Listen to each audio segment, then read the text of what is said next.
নমস্কার বন্ধুরা, আজকে একটা কথা বলবো।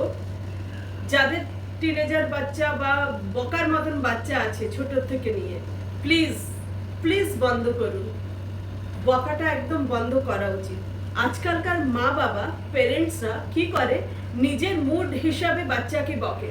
যখন নিজে খুব ইরিটেশন, খুব ওয়ার্কলোড, খুব ওয়ার্ক প্রেশারে থাকে, কিছু একটা ইয়ের মধ্যে দিয়ে যাচ্ছে, তখন বাচ্চাকে ভীষণ বকছে, এই করতে পারো না, সেই করতে পারো না, এরকম ভাবে প্রত্যেকটা কথাতেই ইরিটেট হয়ে ওকে মানে জবাবটা দিচ্ছে। কিন্তু যখন দেখবে খুব ভালো মুডটা আছে, তখন খুব সুন্দর, আমার বাবু, আমার দুষ্টু সোনা, আমার এই, আমি তোমাকে এই কিনে দেবো, খুব ঘুরিয়ে দিলাম, খুব খাইয়ে দিলাম, সেটা কিন্তু প্যারেন্টিং না।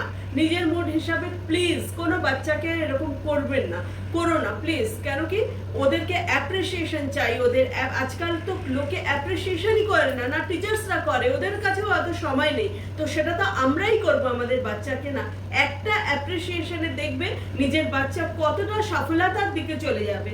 একবার করে দেখো প্লিজ, নিজের রাগটা বাচ্চার উপর ঝেড়ো না।